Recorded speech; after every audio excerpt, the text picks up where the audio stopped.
Manufacturing openings climbing in November, the sector adding 14,000 workers in the month of November alone. There is, though, a huge challenge that's facing the industry, and that's filling the more than 700,000 openings. So joining us now, talk a little bit more about that and some of the other data that we've gotten out this week. We want to bring in Jay Timmons, National Association of Manufacturers CEO and President. Jay, it's great to have you on the program. Great to have you here in studio today. Nice to be here in person instead of on video. I know. It's great here. So, Jay, let's talk about that piece of data that we got out this morning, 14,000 jobs added to the manufacturing sector. We also got the ISM Manufacturing Index yesterday showing a bit of a cooling there, pulling back contracting for the first time since 2020. I guess just your takeaway from what we have seen play out over the last several months. The good news, bad news, good news, bad news thing. Yeah, exactly. It's hard to make sense of everything that's going on. So the good news is we have added more jobs in the last 2 years than at any time. So in 21 and 22, we've added more jobs in those 2 years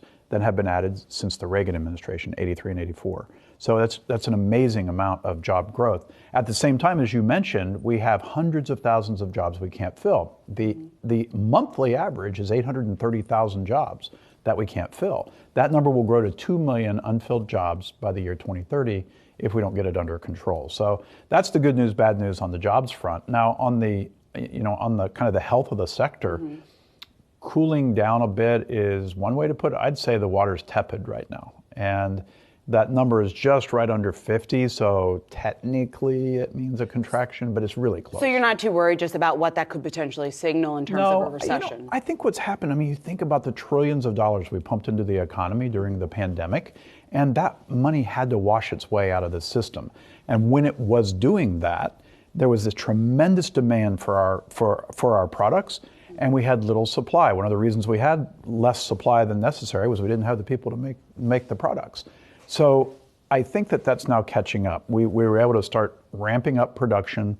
So now I think there's a bit of the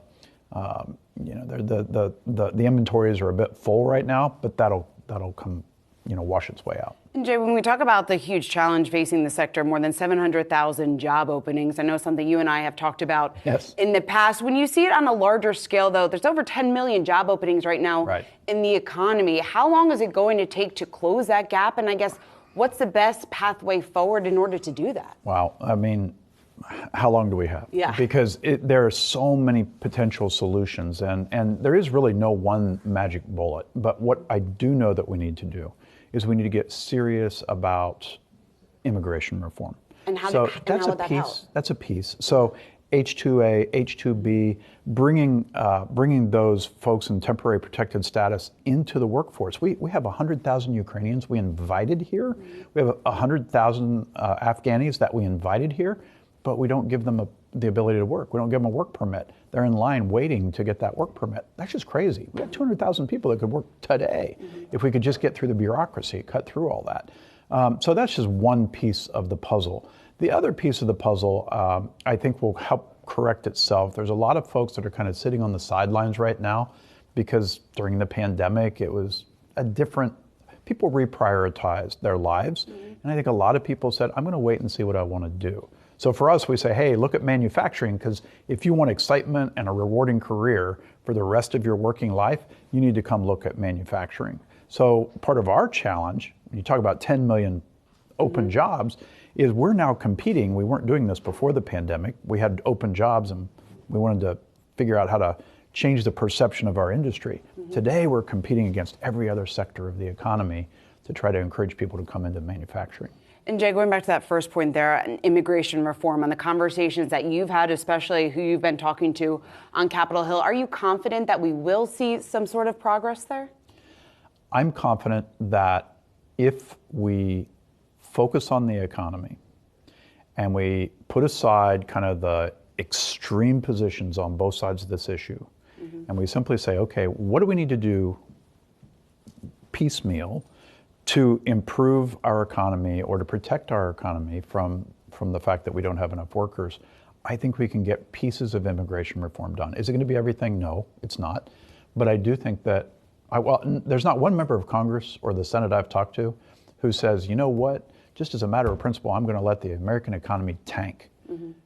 That's not good for anybody. Yeah. So I do believe there is a path forward, and we're working pretty hard to see that happen with quiet discussions with members of Congress. Jay, another big piece of news this week, President Biden this morning actually signing the legislation to avert a rail strike. We obviously know that the potential, the devastating effect that could have had on the economy. Just your take on what was actually signed and the fact that the paid sick leave was not included in that.